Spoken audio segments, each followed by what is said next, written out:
Hello, welcome to Strong Sense of Place. In each episode, we focus on one destination and discuss what makes it different than any other place on Earth. Then we recommend 5 books we love that took us there on the page.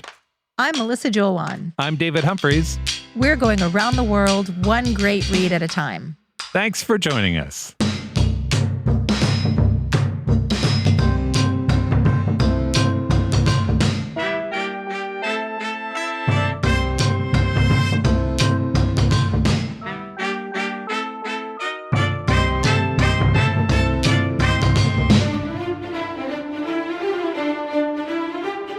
Welcome to Strong Sense of Place. Today we get curious about the Manor House. Today on Two Truths and a Lie, we'll talk about an ancient English manor and the unusual family you'll find there, a ghostly ape, and an ever-expanding California mansion.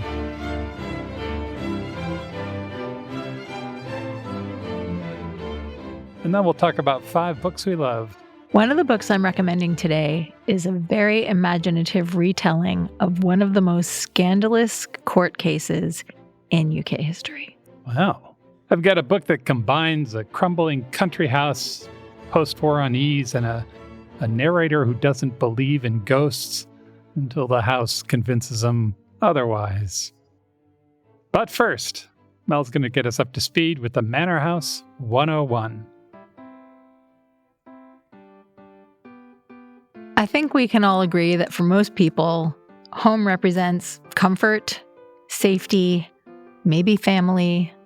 It's the place where you can be yourself and where you can find all of your stuff. Yes. But for the wealthy, it's even more.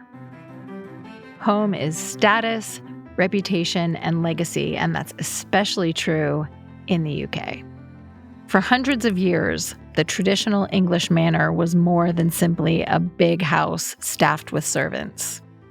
It was a grand home situated on farmland owned by the family. In addition to being a showpiece, it was a responsibility. Owners, or at least the good ones, considered themselves stewards of the estate. If you watch Downton Abbey, you've probably seen that play out in the show. They were responsible for preserving the home and caring for the tenants who farmed the surrounding land. Even though technically they were owners, they recognized that they're passing through. They're preserving this estate for future generations. Yeah. So that is the strictest definition of manor house, this kind of British estate. In our conversation today, and in the books we're going to talk about later, we're using the term manor house a little bit more loosely to describe fancy pants mansions anywhere in the world. In the US, the closest thing we have to an English manor house is probably a Gilded Age mansion. And we had a long talk about whether the White House is a manor house. We did. And it kind of is. Kind of. One of the biggest differences between the British manor house and a Gilded Age mansion is that American owners of luxurious homes like that did not have to worry about the welfare of tenants. Right. They could just count their money and throw lavish dinner parties. All the money, less responsibility. Yeah.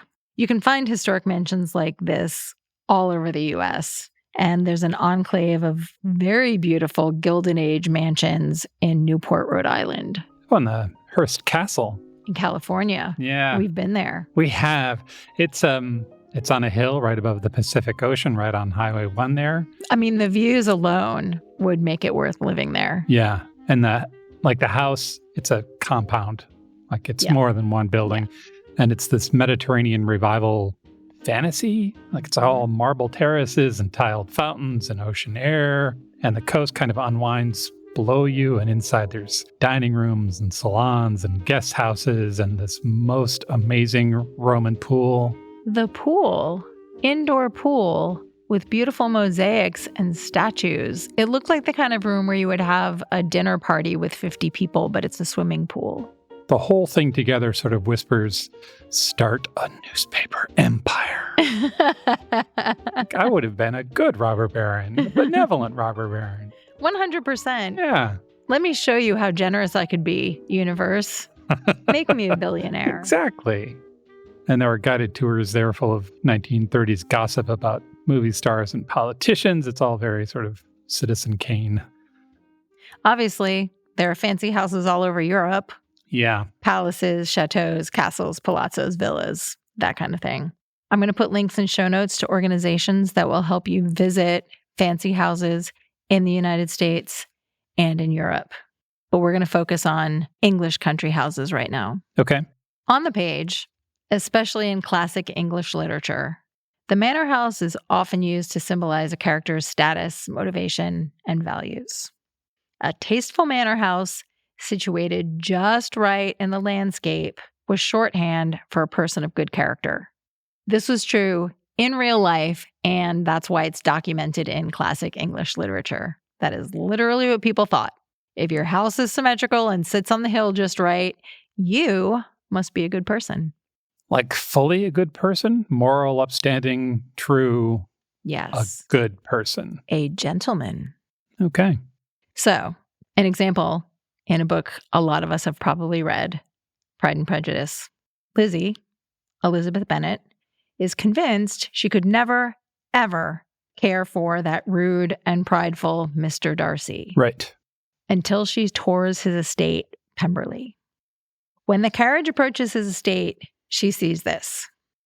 It was a large, handsome stone building, standing well on rising ground and backed by a ridge of high woody hills. And in front, a stream of some natural importance was swelled into greater, but without any artificial appearance. Its banks were neither formal nor falsely adorned. Elizabeth was delighted. She had never seen a place for which nature had done more, or where natural beauty had been so little counteracted by an awkward taste. At that moment, she felt that to be mistress of Pemberley might be something. And then a little later, the housekeeper says this about Darcy. He is the best landlord and the best master that ever lived. There is not one of his tenants or servants but will give him a good name. So for all intents and purposes, the manor is Darcy. The house is in harmony with the landscape. There's nothing awkward about it. It fits into the natural beauty of the place. And Darcy is in harmony with his tenants. So I've never read Pride and Prejudice. Mm-hmm. And from those two quotes, the first one sounds shallow. Mm-hmm. She sees it and she's like, ooh, I'd like to live here. Right. And the second quote, to me at least, is like, no, he's a good person. He takes care of the people who depend on him. Mm-hmm. Does the book have an opinion about how shallow Lizzie might be? I think at the time it was well understood that that whole description of the house was saying he's a good person. Okay. He is a person of stature. He is a person of character. He's a person who's reliable. He's not tacky. So I think people who were reading it then would have known that and wouldn't have seen her as particularly shallow. Okay. However, it was also her job to get married, so it's kind of hard to judge her for being like, well, if I have to do it, this would be a nice place to do it. Yeah. I mean, it's not as simple as, oh, she saw his house and now she likes him. Yeah. It was a tough road to hoe to be a woman then. Yeah. I'm glad. So much easier now. I know. I'm glad we fixed that. Solved all of those problems. Long in our rearview mirror. But I mean, this is why something like Pride and Prejudice is so good for a book club, right? Because you can make arguments. Okay. So the other thing that's really important about Lizzie going to Darcy's house for us is that that was a real thing people did during the Georgian and Regency periods. Wealthy people have always been happy to show off their houses, and there was a long tradition of offering hospitality to travelers who showed up at your gate. And by the middle of the 18th century, it was like the done thing to open up your house and gardens to tourists. They even published guidebooks that included floor plans and illustrations and had tips on what to see and what to ignore. Really? Yeah. Wow. Yeah, the British Library has some of them in their collection. I'll put a link in the show notes. Today, manor house tourism is, of course, still very popular. Yeah. In the UK, there are two primary organizations that protect and promote historic homes: the National Trust and Historic Houses. All of the properties supported by these organizations are open for tours. So they were private homes. Some of them still are. The families still live there. But part of the deal is that they have to open them up to the public. Okay. Some of these places have overnight accommodations, so you can spend the night. Oh, that's nice. Yeah. And most of them also have restaurants, gift shops, and gardens. They're like theme parks for book nerds and history buffs. Or people who just want to have a posh afternoon tea. Sure. The National Trust is a nonprofit. They have parks, gardens, beaches, woodlands, castles, and forts all in their care. But relevant to our interests, they own more than 200 historic homes that are open to the public. Their online directory is super fun.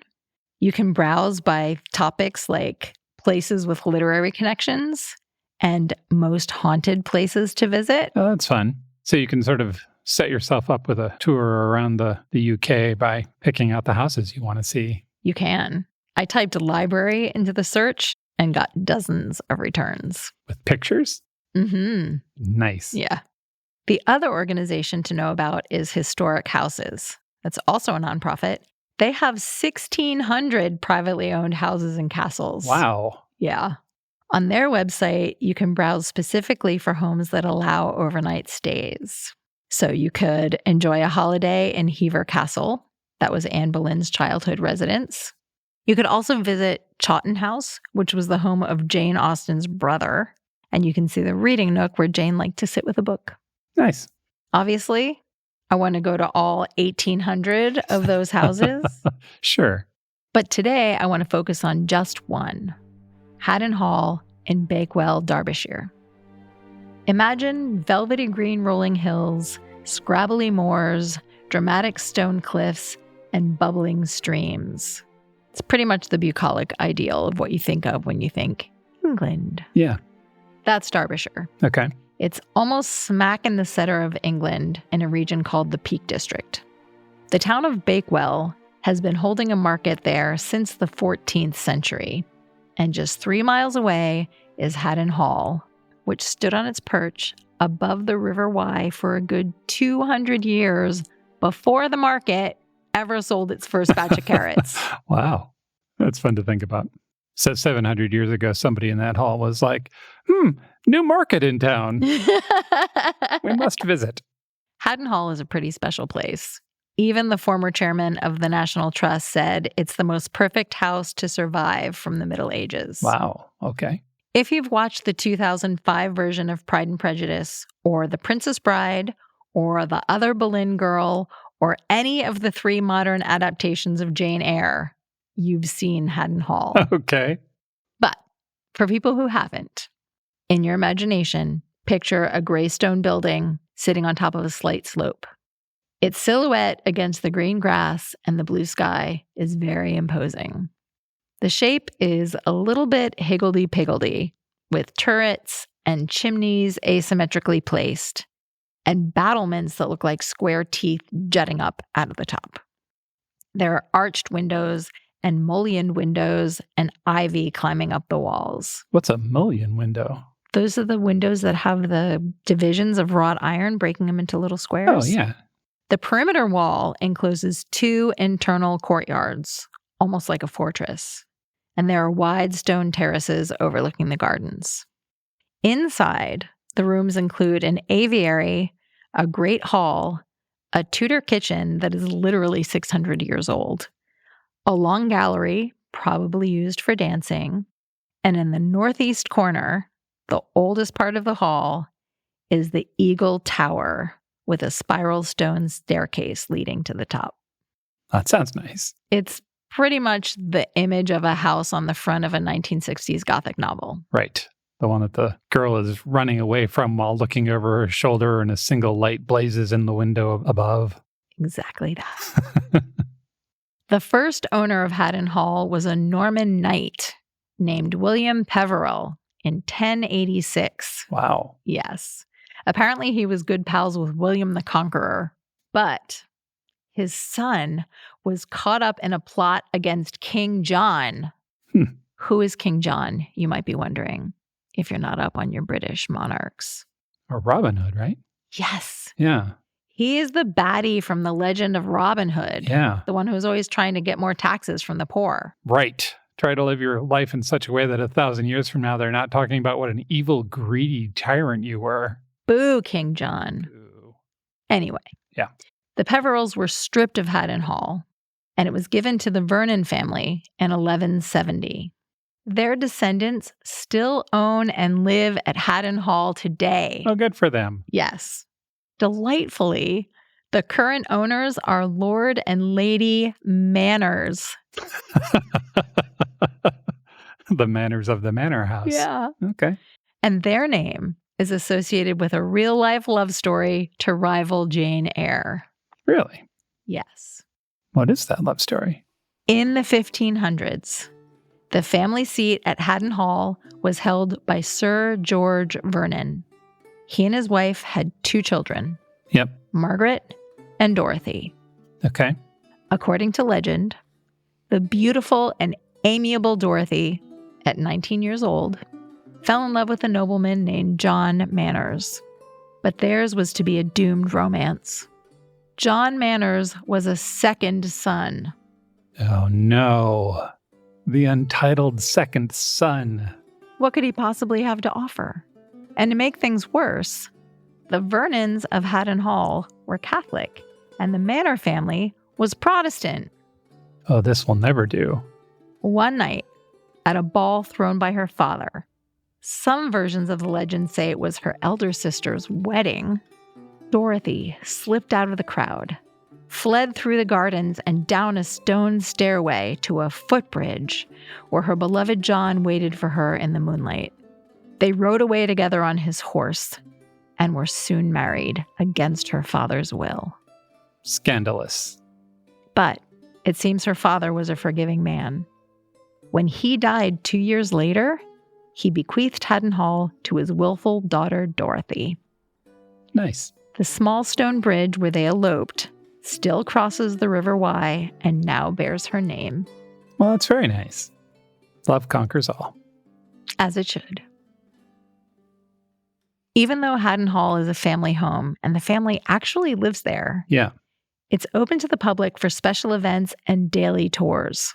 The most popular tour includes family history, the 600-year-old kitchens, the frescoes in the chapel, and a tapestry in the banquet hall that was gifted to the Vernon family by Henry VIII. Wow. There's also a garden tour led by the estate's head gardener, and one called Lights, Camera, Action that delves into all of the film productions that use the hall as a setting. Oh, that's fun. Yeah. Sometimes it's led by people who are extras.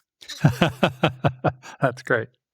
There's a very pretty restaurant on the grounds that has a daily afternoon tea and a full roast dinner on Sundays, plus a savory pie of the day. Why aren't we there now? During spooky season, you can meet the owls that live at the hall. In the summer, there's an open-air production of Jane Eyre with costumed actors wandering among the hall's visitors.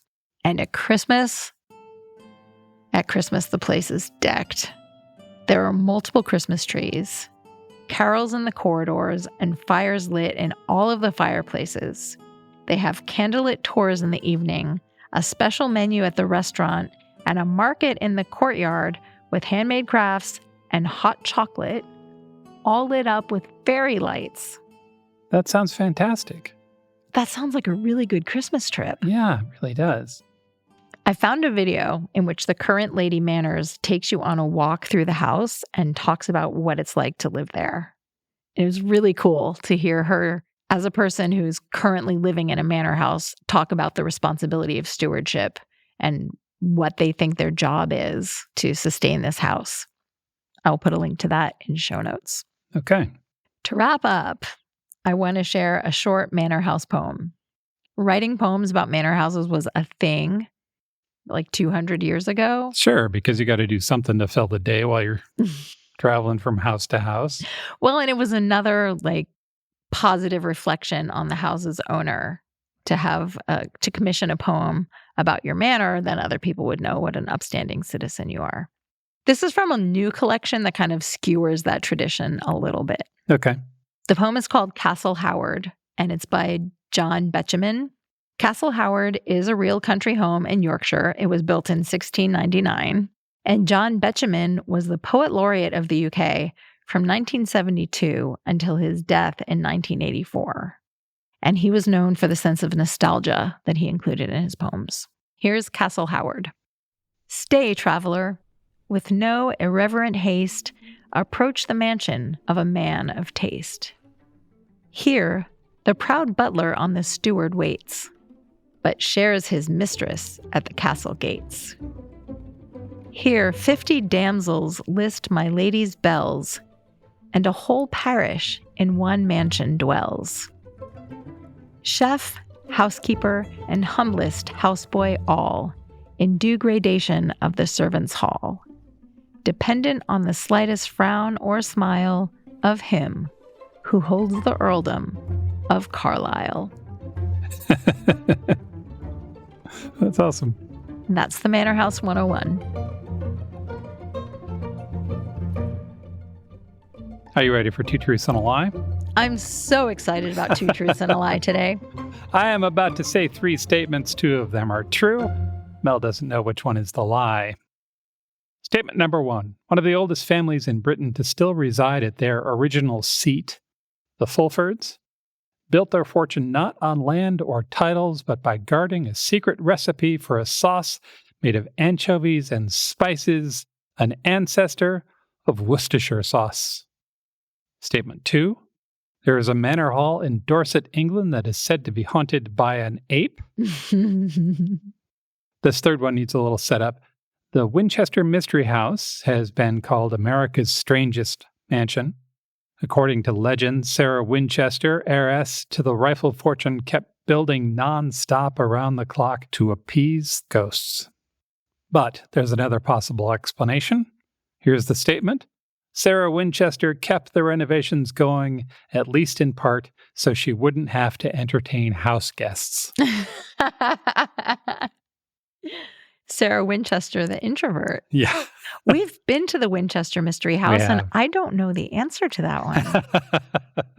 We did a candlelit tour on Halloween of the Winchester Mystery House. Yeah. And it was as fun and spooky as it sounds. Yeah, it was. So, statement 1. One of the oldest families in Britain to still reside at their original seat, the Fulfords, built their fortune not on land or titles, but by guarding a secret recipe for a sauce made of anchovies and spices, an ancestor of the Worcestershire sauce. I'm going to say untrue. Yeah, that's the lie. Woo! Yeah. The Fulfords, though, are one of the oldest families still on their ancestral seat. The Francis Fulford Esquire is the 24th Fulford to own Great Fulford, which is their crumbling mansion in Devon. That is out on England's southwestern coast, where the farmland kind of meets the English Channel.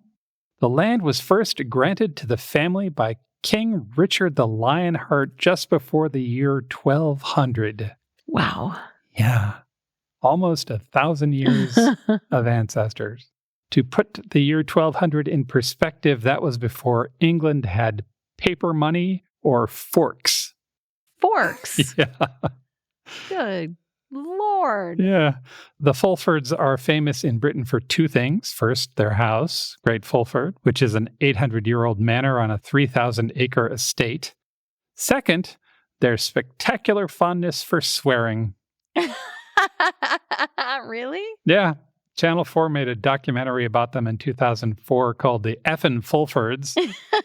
That's perfect. Except that the British say the full word, of course. Yeah, Brits aren't afraid to get some nasty swears going in there. Nope. Francis himself, who's called Effer Fulford by his friends, has spent most of his life trying to stop the place from collapsing around him. Clips of that series are still floating around online if you're curious. And if you'd rather skip the shouting and cursing, the house's own website has history and restoration notes that are almost as colorful, and we'll put all of that in our show notes. I just looked up a picture of it so I could see it while you're talking. It looks really nice. Yeah. There's a big pond in the front. Yeah. But, it's 800 years old. It needs work all the time. Statement number 2, which we now know is true. Ape ghost. Yeah, there's a manor hall in Dorset, England that is said to be haunted by an ape. As you alluded to earlier, many manor houses in England will tell you they've got a ghost or 2. Mm-hmm. And in fact, if your manor doesn't have at least one lady in white or a set of phantom footsteps, is it really a manor? Seriously, what are you even doing? Right. The most famous ghost photo of all time comes from Rainham Hall, which is about 3 hours north of London towards Norwich. It shows the brown lady gliding down a staircase. And if you grew up in the 70s or 80s, you probably remember that photo. It was everywhere in the Time Life books about the supernatural. And I think in one of the Guinness books, It certainly stayed with me. Other houses boast the usual suspects. There are cold spots and light orbs and things that go bump in the night. And poltergeists and a lady in white or blue or gray floating hands show up a lot. At Blickling Hall, they say that Anne Boleyn still wanders the corridors, her head in her hands. Poor Anne. Yeah. Man, they really did her dirty. They did. Each year on the 19th of May, the anniversary of her executions, she is said to come back to the house in a carriage which is driven by a headless horseman. In what I think is a complete lack of restraint, Bramshill House, not far from London, claims 14 different ghosts. That's just showing off. Yeah. There's a gray lady, there's a green man, there's a tennis player from the 20s. There's a child who likes to hold visitors' hands. Oh, don't sign me up for that. I know, that strikes me as way creepier than any of the others. Bramshill is also linked to the mistletoe bough legend, a bride who hid in a chest during a wedding night game of hide and seek and wasn't found until 50 years later, still clutching a sprig of mistletoe. Poor bride. That strikes me as not tragic, just negligent. Right? Losing your bride for 50 years? Yeah. Did they even almost sounds intentional. Right?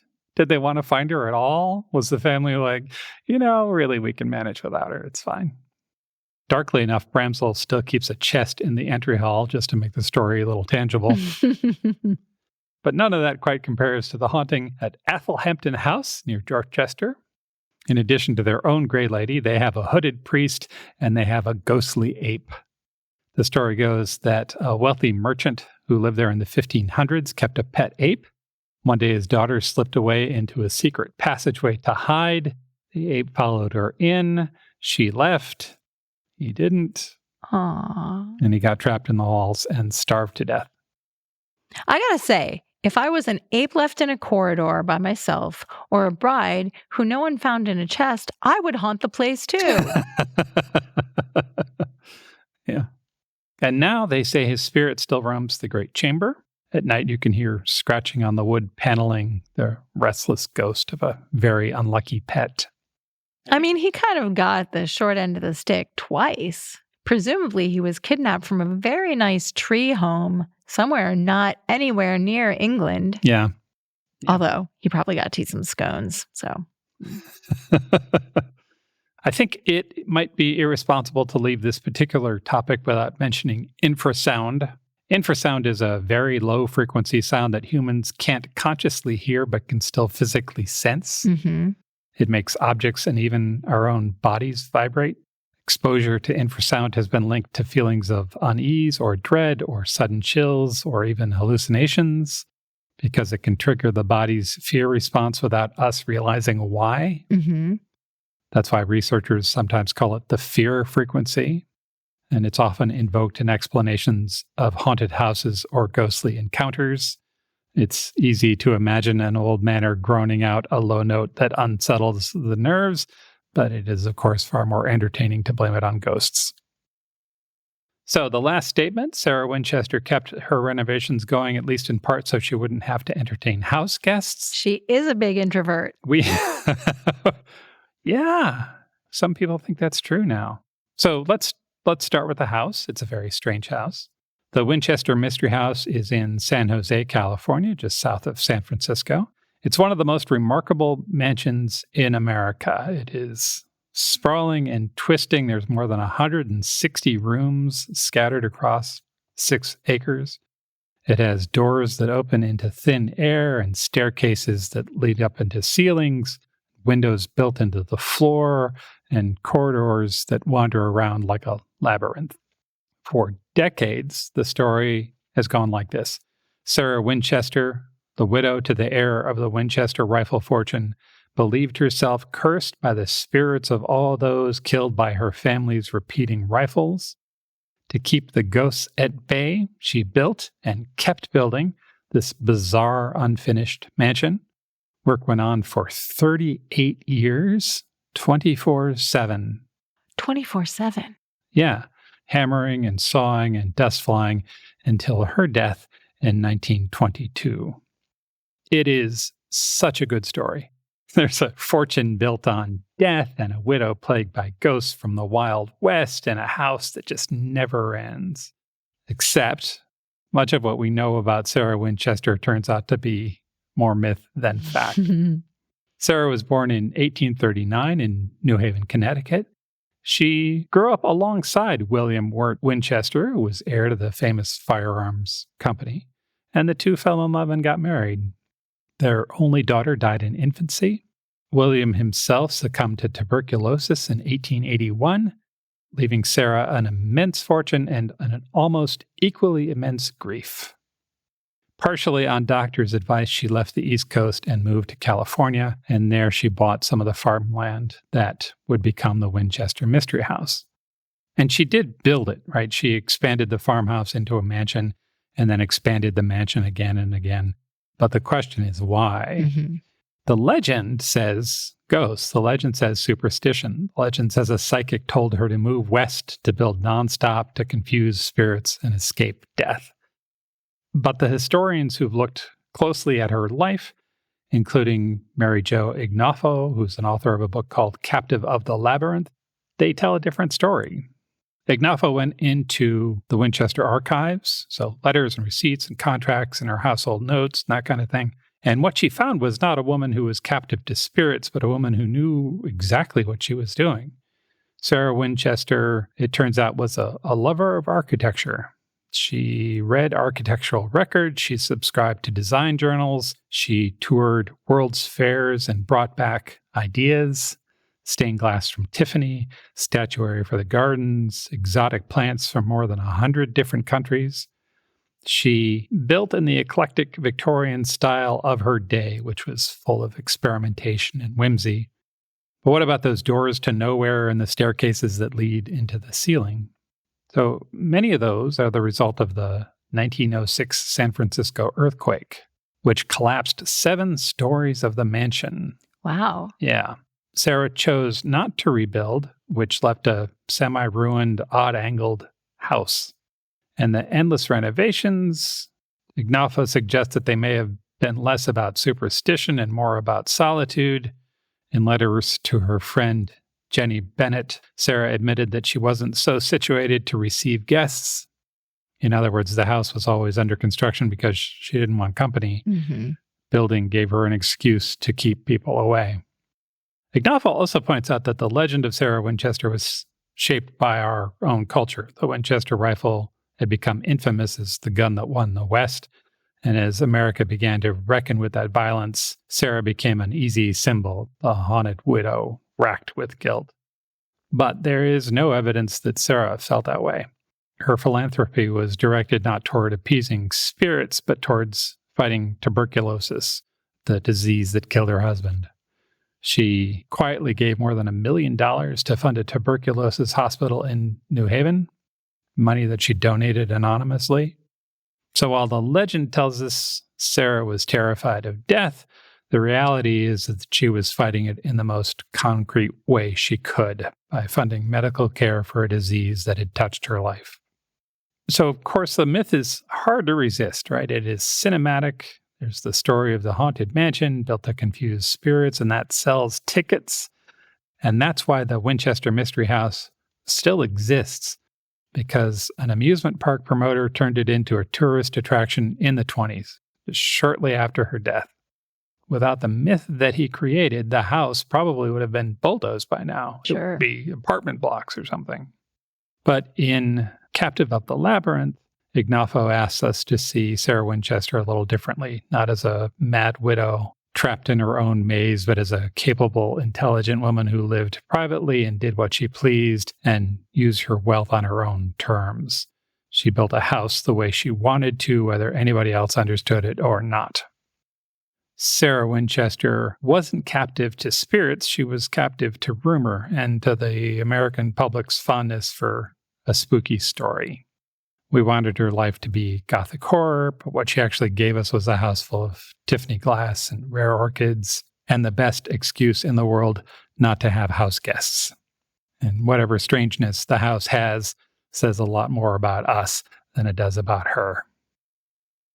That's 2 truths and a lie. Does it ever feel like you're a marketing professional just speaking into the void? But with LinkedIn ads, you can know you're reaching the right decision makers, a network of 130 million of them, in fact. You can even target buyers by job title, industry, company, seniority, skills, and did I say job title? See how you can avoid the void and reach the right buyers with LinkedIn ads. Spend $250 on your first campaign and get a free $250 credit for the next one. Get started at linkedin.com/campaign. Terms and conditions apply.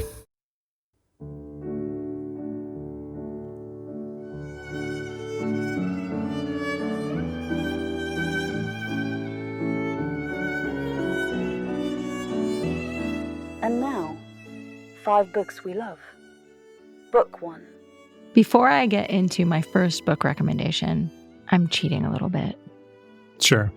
I mean, you have read a ton of Manor books. This is one of your favorite tropes ever. It's true. I have seen the list, and it is long.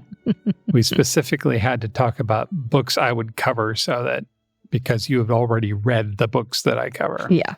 Yeah. The books I'm going to recommend today are Gothic tinged because that's the mood I'm in right now. Okay. But Manor House books kind of fall into, like, if you were going to put them in buckets, there's kind of like 2 big buckets. One is the Gothic side of the world.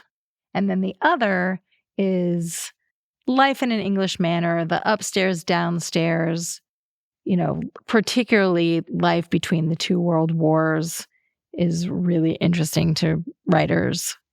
Some of them are satirical, some of them romantic. So I just want to give some recommendations if that's more someone's speed than a Gothic, creaky manor house story. Okay. So here are a few recommendations. First, The Shooting Party by Isabel Colgate. This is a novel from the 1980s, but it's set during a country house weekend in 1913 where there's a big hunt going on. Yeah. It was the inspiration for the film Gosford Park. So if you like that movie, this is a fun read. If you're more a Downton Abbey person, you'll want to read the books by Nancy Mitford. She and her sisters were infamous in the mid-20th century. They were growing up in genteel poverty.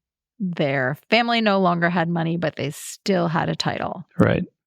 Among the 6 daughters, there was a Nazi who adored Hitler, a fascist who spent time in prison, and a communist who ran away to fight the fascists in Spain.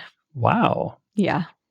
Nancy Mitford, the author, was a socialist, but she also liked to wear Dior dresses. She wrote 8 novels, including 2 semi-autobiographical manor house stories, The Pursuit of Love and Love in a Cold Climate. Both of those are very satirical. If you enjoy the snarkiness of Downton Abbey and the skewering of the aristocracy, The Pursuit of Love is going to be right up your alley. Finally, if you would prefer something entirely more gentle, there's I Capture the Castle by Dodie Smith. That's a coming-of-age story of a young girl set in a castle that's literally crumbling in Suffolk, England. Okay. So more on those books and a bunch of others will be in show notes. But now, let's get into the Gothic. My first recommendation is a fairly new book. It came out this summer. It's called The Original, and it's by Nell Stevens. Before I get into the book, I need to talk about one of the most infamous British legal cases of the 19th century. This real-life drama has everything.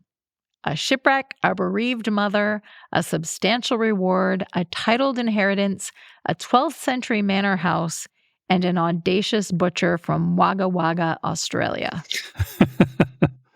Okay. In 1865, a butcher from Australia contacted a wealthy British family, the Tichburns, claiming to be their long-lost heir, Roger. He, Roger, had been presumed dead at sea in a shipwreck 10 years before.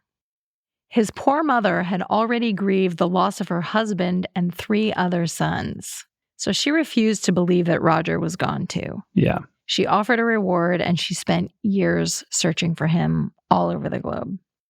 When that butcher from Wagga Wagga, Australia appeared, it seemed to be a miracle. Was he really her darling son? It was unlikely. Yeah.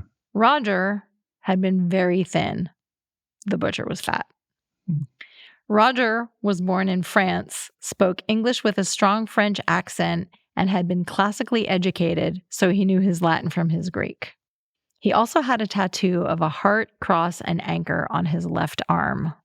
You're telling me that the butcher didn't have those things? He did not. He did not speak French. He knew no classical languages, and he had no ink.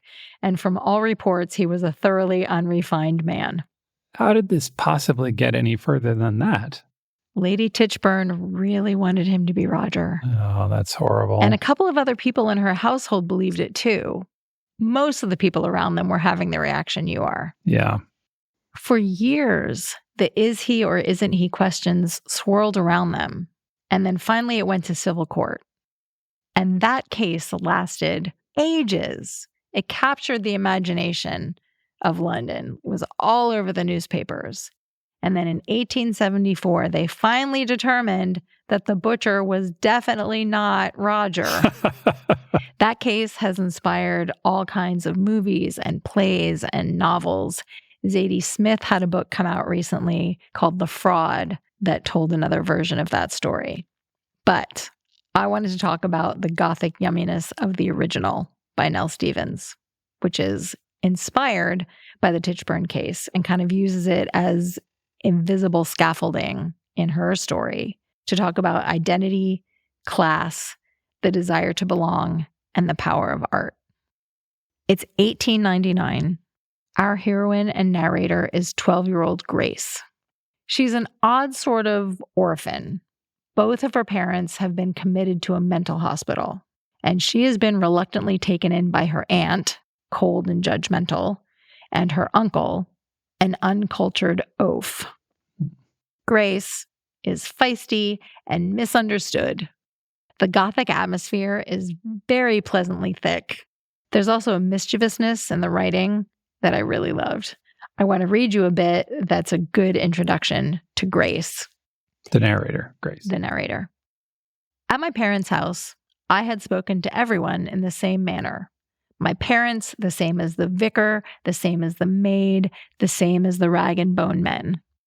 I was taught no rules in this regard, except the rule of being a pleasant person who did not trouble others and who was untroubled by them.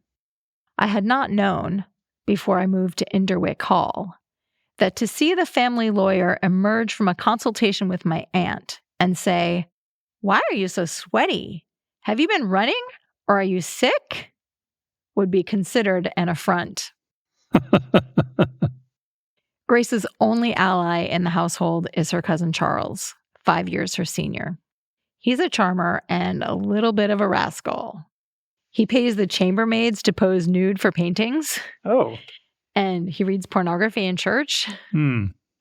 But he's kind to Grace and shows her warmth and teaches her to paint. Before we go on, there are two other important points to know about Grace. One, she has face blindness. So when she runs into someone, say a servant or the lawyer, she's not sure if she's met them before. And two, paradoxically, she is a supremely gifted forger of paintings. Oh. She's able to recreate the colors, the stroke style, and the composition of great masters just by looking at the painting for a long time. Huh. So here's Grace with her smart mouth and her weird skill and her inability to recognize people, and her only bright spot is Charles. One day, after a vicious fight with his father, Charles runs away to the sea. At first, letters arrive with tales of adventure, but then nothing. It's presumed he's drowned in the Mediterranean until one day 12 years later, a man claiming to be Charles presents himself at Inderwick Hall, and the plot does thicken. As a reader, you know all of what I just said by chapter 2. Okay. The rest of the book leaps backward and forward in time, revealing more about Grace and Charles, and circling the question of whether this new Charles is the real Charles or not. Further complicated by the fact that Grace cannot recognize faces. Right. That twist is really, really fun. It brings up some really interesting stuff in the book. This story is romantic with a capital R. It's filled with big, swoony feelings and people acting on intuition instead of reason. Grace's descriptions of famous paintings by Van Eyck and Velázquez are lush and vivid because of the way she has to look at them when she wants to paint the forgeries. There's a family curse and daring escapes and multiple instances of forbidden love and heartbreaking twists that somehow felt good in that bad way or bad in the good way. Yeah. This is the kind of story that kind of like sweeps you up. And it was a ride from beginning to end. It's the original by Nell Stevens. I want to quickly mention, because I'm cheating all the way through this episode, that there's another novel inspired by the Tichborne case. It's called Brat Farrer, and it's by the 20th century Scottish author Josephine Tay. From the jump, in her book, we know that the stranger claiming to be the long-lost heir is an imposter. The whole book is about if he's going to get away with it. And she did a brilliant job of making me root for him. I wanted this faker to succeed. It's really fun. And it was a cool experience to read those two books back to back. Highly recommend that experience. Okay. This is book 2. My first book is The Little Stranger from Sarah Waters. This is a mashup of a country house novel and a post-war social novel and a maybe haunting. It's all told by a rather dry, rational village doctor who absolutely does not believe in ghosts until his confidence has been rattled a few times, and then maybe. We are in Warwickshire, which is about halfway between London and Manchester in the late 40s. There's a grand old manor there, Hundreds Hall, and it is crumbling. Its steps are racked with weeds. The gates don't quite open. Some rooms are closed up, and the heirlooms have been quietly sold. Inside, a widowed mother and her 2 adult children are keeping up appearances as best they can, but it is not going well. The decades are pressing in, and like the house, the class system is tottering, but it's still there. And in the middle of all of this is a little stranger, maybe. And Waters writes all of this with just this delightful combination of historical accuracy and Gothic unease. Our narrator, Dr. Faraday, first crossed the threshold of the manor as like this dazzled child. And decades later, he's called back on a routine house call. And now he finds decay where there had been sparkle. And he parks and he takes in the shabbiness and he pulls the bell and he hears this thin, far-off ring. And that sets the tone for the rest of the book. Everything is familiar, just a little off. And from that quiet wrongness, Waters builds a symphony of anxiety. Are the small disturbances the work of grief or money trouble or nerves, or is Hundreds Hall itself hungry? I kept wanting to be taken into the full crash, bang, run, ghost story, and the novel kept tugging me back toward the rational. Mm-hmm. And that tension is like an engine, right? It just pulls me forward. One of the things that I love about this book is that even though it's a ghost story, it all feels very psychologically true. Every reaction lands as the only thing that person would have done in the moment. The maid's nerves and the widow's composure and the daughter's skepticism and the doctor's need to rationalize, all of that maps really cleanly on how these people protect themselves daily, but especially when things get weird. There are no horror movie choices in this book. The author gives you a lot of explanations that seem perfectly ordinary, right? The wiring is old and the vermin are moving about and everybody's under a load of stress. Weird noises lead to household bickering and a little maybe supernatural event leads to one of the characters expressing a little delight sometimes, like that moment in Poltergeist where the mom is amazed by the chairs moving across the room. As a result of the psychological truth, the house kind of becomes this like mirror for each one of them. It is a really good trick that Waters pulls off. The period detail in this book is amazing. You can smell the soap and the coal and see the bells and wires, callboard in the servants' corridor, and hear the creak of the wooden stairs and feel how dark a house like that would be in winter. Waters has talked about how deeply she went into diaries and films and ephemera to capture the time, down to how people swore in private. It's all sewn together so well in the world of the novel that you forget that you're reading historical fiction, because it's not like a dreamt past, it's immersion. I am not nearly the first person to recommend this book. Ron Charles of the Washington Post called it a deliciously creepy tale. The reviewer for the UK Times said she had to, quote, stop reading for fright. I did have a hard time reading this one at night. Yeah. Sometimes I had to switch to something else when it was bedtime. Yeah, it gets creepy. In 2009, it was shortlisted for the Man Booker Prize. It is one of the few horror titles that have ever done that. It wasn't just recognized for atmosphere, it was celebrated for the way it uses haunting as an x-ray of post-war Britain and of the human need to believe or not. There's also a film adaptation of this book. It was directed by Lenny Abramson, who also directed Room. It stars Domhnall Gleeson, who you might recognize from About Time with Rachel McAdams. The movie also stars Ruth Wilson. I think this Very is... best Jane Eyre ever. Yeah, well, I was going to say, I think this is the third movie I've seen where Ruth Wilson is cast as a woman who is, at least in the book, described as plain and unattractive. Yeah, that's just silly. Yeah. Here they also give her the full dowdy kit, sensible shoes, and wind-rumpled hair with a bit of frizz, but her face keeps breaking character.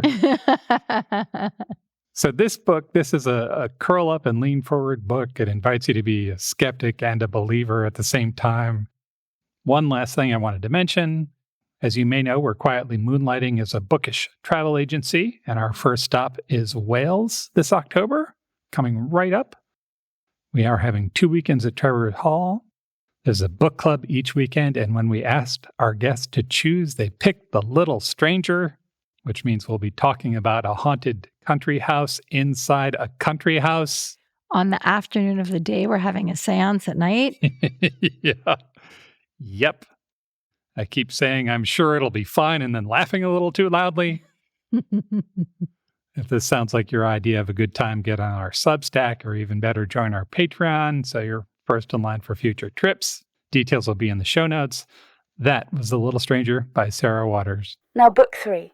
Keeping this Gothic train rolling. Yep. My next recommendation is Wakenhurst by Michelle Paver. Wow. Yeah. It's a Gothic corker. Okay, it's 1906. Yep. Our heroine Maud is 9 years old. She is opinionated, put upon, and far too curious for her own good. This is your second Gothic book starring a... Yeah, well, there's going to be a third. Really? A young girl? It's your theme? Maud's mother is dead, the victim of too many pregnancies. Her domineering father, named Edmund Stern, just a little nod to Dickensian names there. Yeah. Edmund Stern. Yep. Sees demons everywhere he looks. Oh.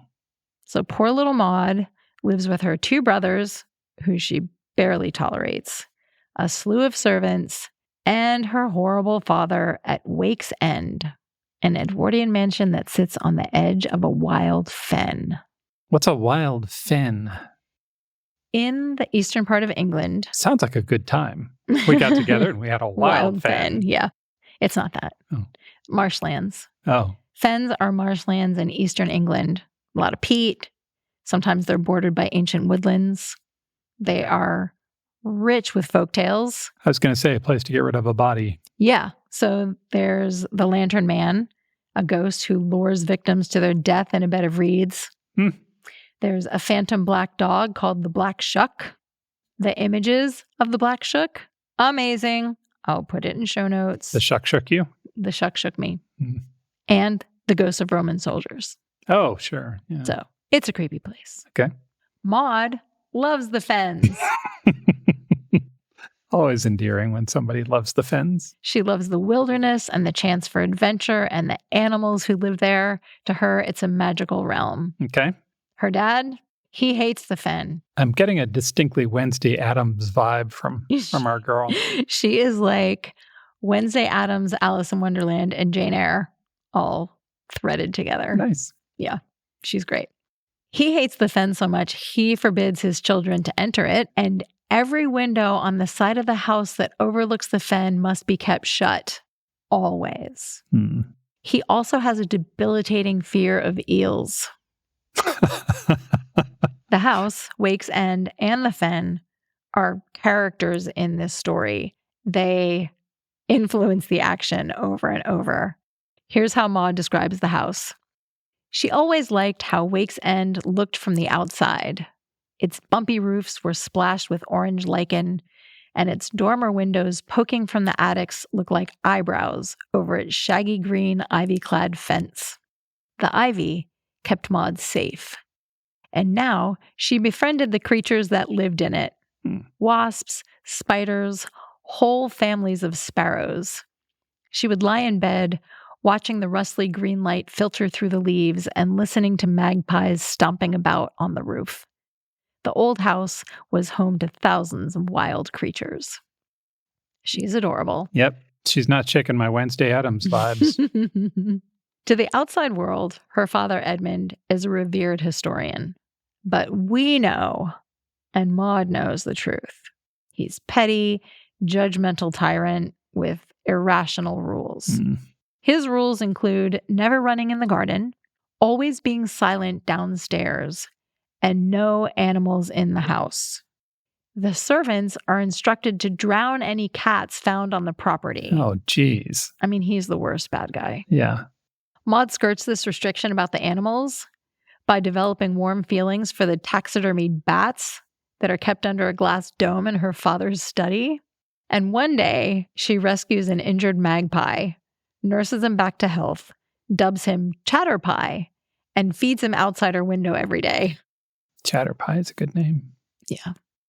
This brazen disregard for her father's wishes and her deep love for animals are just two of the many quirks that make her so endearing. She's also desperate for attention and love because her mom is dead. Yeah. And she's unabashedly inquisitive. And her dad being so strict has made her sneaky. So one day, while she's slinking around in her father's study, she finds his private diaries. And I think you can guess what she does. Respectfully puts them back where they belong. 100% end of story. No, she reads them. Yeah. And the entry from the 15th of January, 1911 says, in part, this. This is her father's writing. Okay. Last night, I had the dream again. Why? With that, Maud is captivated by her father's disjointed scribblings and the revelation of gruesome murder at Wake's End. She makes it her mission to understand who did what and why. The story unfolds through two narratives: Maud's account of her fraught upbringing at Wake's End, and honestly, her evolution into a little bit of a terror. Yeah. And the increasingly unhinged entries from her father's journals. The author, Michelle Paver, is a British novelist. She's best known for her children's fantasy series that's set in Stone Age Europe. In this novel, for adults, I feel like she's really using her understanding of how children think to take us inside Maud's head. And Maud is just an imp of chaos. She decides to start terrorizing her father, and it is luscious. This story weaves together threads of witchcraft and demonology, the folklore of the fens, and a painting done in the style of Hieronymus Bosch.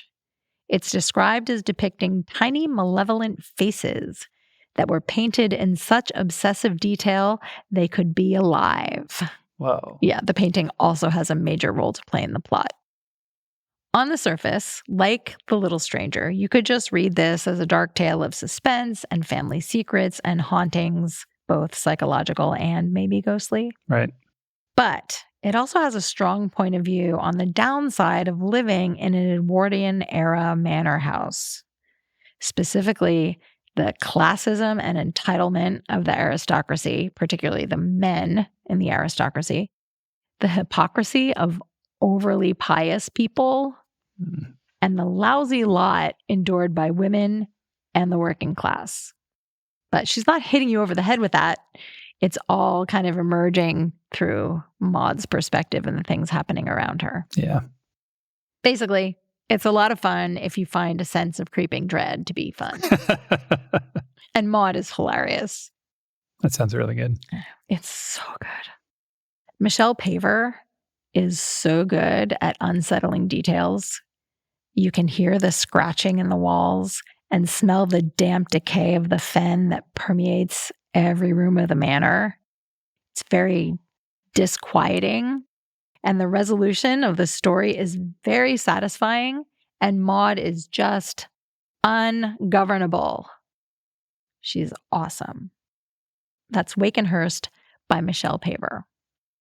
I want to say, if you are at all interested in this book and you like audiobooks, please, please, please listen to the audiobook. The narrator is Juanita McMahon, and she has a pleasantly low voice that kind of brings to mind like whiskey and glowing fire embers. It's so good. This is book 4. So I want to start with this with a confession. Until this month, I had never read an Agatha Christie novel. Shocking. Yeah. And with Manor House on deck, it felt like the right time to fix that, so I did. To find a starting point, I took a dive into Christie fandom. There were 4 books that came up over and over again as possible good first reads. They are Murder on the Orient Express, Death on the Nile, The Mysterious Affair at Styles, and The Murder of Roger Ackroyd. Now, Orient Express is a classic, stone cold classic, and I have seen and enjoyed 2 film versions of that. The first one with Albert Finney, I saw in 1974 when I was 9. That's some serious cred right there. My mother, the librarian, dragged me to the theater and introduced me to the adult version of the detective's closing argument. Everyone present, every card on the table, justice served. I knew the shape of that from Scooby-Doo. But this was the sort of deluxe grown-up version. But I did want to start with a story I knew that well. I had the same problem with Death on the Nile. And that brought me down to 2, The Mysterious Affair at Styles and The Murder of Roger Ackroyd. Styles was her first, the debut of Hercule Poirot. The Murder of Roger Ackroyd was her 3rd Poirot novel, but it's the one that made her famous, and for good reasons. First, it subverted the tropes she created, and then second, it changed crime writing forever. And I'm going to talk about that in a minute. But first, here's the setup. It's a country house murder in a small English village. It's got all the cozy details you might expect. There's drawing rooms and parlor maids and footprints on the windowsill. Our narrator is the village doctor who lives with his gloriously nosy sister. And they happen to be neighbors with a retired Belgian detective who is now tending vegetables. A wealthy man is found behind a locked door with an antique dagger in his back. Enter Poirot. One of the things that surprised me about this book was the tone. I was expecting sort of solemn BBC vibes, murder most foul and creaking corridors and stern men with pocket watches and that kind of thing. And The Murder of Roger Ackroyd, at least for me, was a little quirkier than that. It's like brighter and funnier and a little more conspiratorial. The doctor and his sister bicker with affection. When Poirot is introduced, he's off stage and they get his name wrong. They think he's a hairdresser. That detail is really charming. Yeah, because of the mustache. They think he's a hairdresser because of the fancy mustache. There's a significant scene that runs through a mahjong game. And Christie keeps side-eyeing the genre's cliches, right? She has local cops talk about fingerprints and poisons like they've probably read too many dime store novels. And then she'll have the narrator explain why those are useless ideas and details. Christie even drops in a sly bit in the book where Poirot reads the manuscript of the book that you are reading and comments on it. The tension is real. The story gets quite dark in places, but a lot of the book is kind of airy and playful. To me, it felt more like Knives Out than Scandi Noir, like Christie is bringing a little mischief. I wasn't trudging through the gloom. I was being invited to a game. The book is one of the most significant crime books of all time, and I feel like we need to at least glance in that direction before we move on entirely. It came out in 1926 during the golden age of detective fiction. An industry-wide conversation was going on about the idea of fair play. Mm-hmm. Fair play is the gentleman's agreement of classic whodunits. The reader gets the same clues as the detective. There is no cheating with secret twins or mystic visions or clues that only come out in the last page or two. The idea appeared because in the late 1920s, critics and writers were trying to separate out a solid detective story from a gimmicky thriller. The Murder of Roger Ackroyd came in the middle of that conversation and kind of redrew the map. Christie keeps her promise of fair play. The clues are all there, but the emphasis shifts from poisons and locked doors to the slipperiness of character and storytelling. How the tale is told becomes as important as what is being told. That is all old hat to us now. We've seen murders narrated by the victim or solved by a body-hopping detective or told backwards, but all of that is from the echoes of this book over the last 100 years. Ackroyd was a career-making moment for the woman who went on to be one of the most published authors of all time. According to Wikipedia, she is tied with Shakespeare with somewhere between 2 and 4 billion books sold. Billion. Yeah. Yeah. She wrote this book and then banged out another 80 or so novels over the next 50 years, as well as the script for one of the longest-running plays of all time, Top That Will. And this book came out during the year that would end with her famous temporary disappearance. Right. It all happened at the same time for Agatha. What a year she had. Yeah. This is a classic, and it hasn't lost its bite. It is witty without being arch, and intricate without being fussy, and unexpectedly humane about motives like greed and shame and pride and love. It respects your intelligence, and it trusts that it has your attention. Although, if you're like me, get out a pencil. Notes aren't a bad idea. If you like being outfoxed in the fairest possible way and you haven't read it, this is a great book. It's The Murder of Roger Ackroyd by Agatha Christie. Here's book 5. My final recommendation is The Cherry Robbers by Saray Walker. This is a lush, atmospheric family saga set in a 1950s Connecticut mansion nicknamed The Wedding Cake.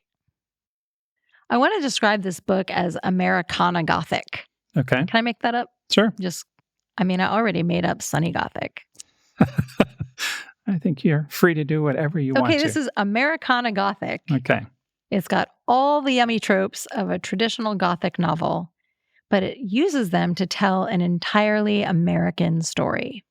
It's the saga of the Chappells, an old money family who made their fortune selling firearms in the 20th century. She says in her author's note it was definitely inspired by the Winchester family. Iris is our narrator. When the story opens, it's 2017. Iris is an elderly woman, a very successful artist. She's kind of a sort of Georgia O'Keeffe character, living in New Mexico under an assumed name. When a journalist starts digging around her past and threatening to reveal her true identity, Iris decides she needs to tell her own story. So this is her. She describes the notebook that she's writing this story in, and she starts telling us her story from where it started for her. Okay. It begins in the 1950s, and we learn that Iris is one of 6 daughters who live like a cloistered, unhappy existence in the wedding cake house with their very disconnected parents.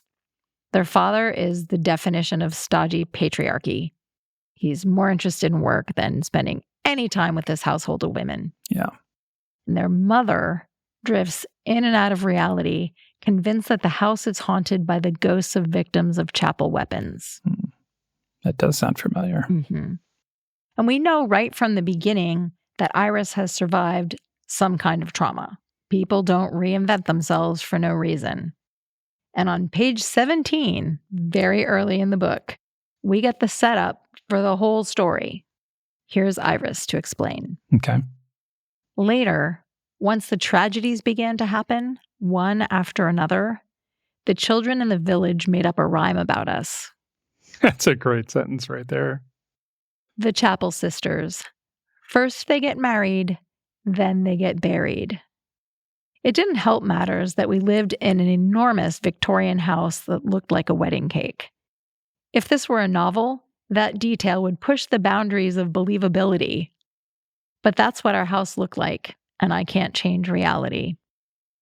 The house, with its cascading tiers and ornamental details, looked as if it were piped with white icing. The eyes are drawn first to the central tower, perched above the rest of the house and circled with tiny dormered windows. A prominent widow's walk and balustrade marked the second floor. Then there was the ground floor, with its bay windows and portico, curlicues everywhere, and tall stalks of flowers ringing the base. It looked like something out of a fairy tale. That's what everyone said. If you could have sliced the exterior of this wedding cake house with a knife, you would have found inside 6 maidens: Aster, Rosalind, Calla, Daphne, Iris, Hazel, each of whom were expected to become a bride one day. It was the only certainty in their lives. That's a nice bit of writing there. She's so good. So the 6 sisters are living in this dark fairy tale. Yeah. Because their parents are pretty much useless on the parental front, the sisters rely on each other. They bicker and they snipe, but they are ultimately devoted to each other.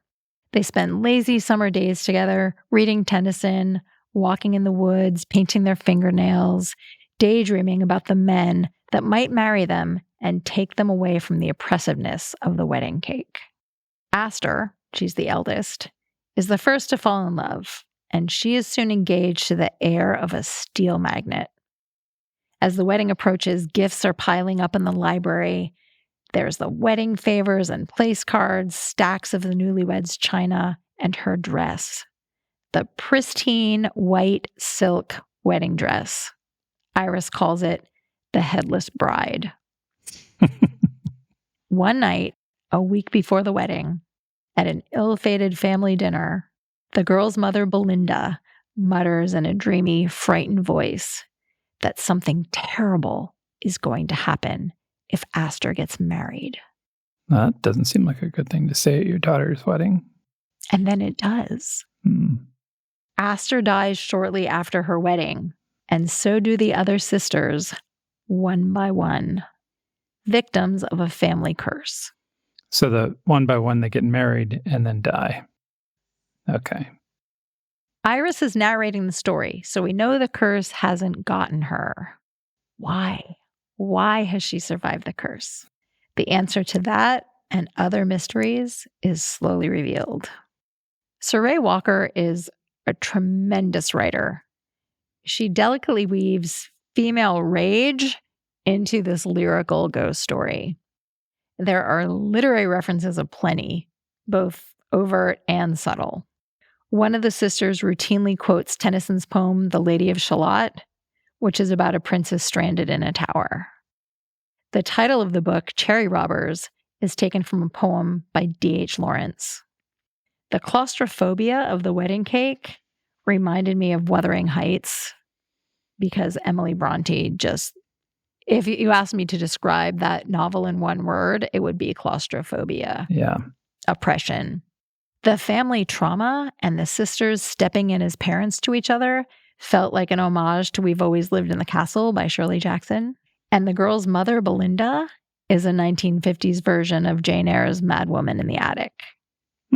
All of this is really subtle, but it's clear that Saray Walker, of course, is very familiar with all of these Gothic stories. Yeah.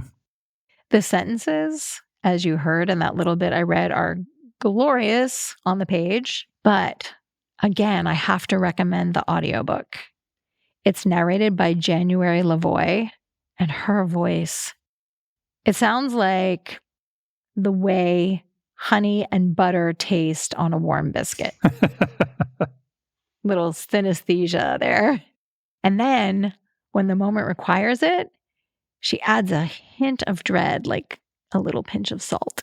Nice. Yeah. I encourage you to luxuriate in this Americana Gothic. It's The Cherry Robbers by Saray Walker. Those are 5 books we love set in a manor house. Did we miss something? Probably. Is there a favorite book or a beautiful house you want to let us know about? Come tell us on Patreon. Every week we hang out with listeners after the episode, swapping stories and trading ideas and keeping the conversation going. It's just $3 a month and you will help us keep making this show. Also, right now, we have a special offer for annual membership, which is not something we had before. Yeah, if you've been thinking about joining our Patreon, now is an excellent time to do that. We're offering this new annual membership for the next month. It gets you 20% off of the standard monthly membership of $6 a month. So you get the whole year for $57.60. What a lovely round number. Maybe we should just call it a little under $58. $57.60. The advantage is that you get charged just once, and then you become part of the really lovely community we have on Patreon for the entire year. Plus, we have a new perk for all Patreon members, and I have to say I love the minutia of this. It's a spreadsheet with every book we've talked about on the show, along with its genre, a brief description, the destination it covers, and a link to our full review. If you are currently on Patreon, you can download that now. And if you're new, as soon as you join, we'll get that into your hands so you can obsess over all of the little details like I do. There you go. So you get the spreadsheet with every book we've ever talked about. You get a bunch of new bookish friends. You'll be the first to hear when we announce live events like our upcoming Manor House weekend in Wales. And you become a patron of the arts. A patron of the arts. I think then you wear an ascot too. You support our show, which we literally cannot make without the financial support of our patrons. I can't stress that enough. This podcast, the newsletters, the site, they are only around because people like you support what we do. You can learn more at strongsenseofplace.com/support. And if you're not able to join Patreon right now, we get it, but you can help us by telling a friend to listen to the show. While you're on our site, be sure to visit the show notes for this episode. It is packed with helpful links and videos about manor houses, whether you're planning a trip or you just want to explore a little bit from your couch. And as always, thank you so much for listening and for all of your support. It feels really nice. Mel, where are we headed for our next episode? It is spooky season. So in our next episode, we are celebrating all of the wonderful things about Halloween. Thanks so much for listening, and we'll talk to you soon.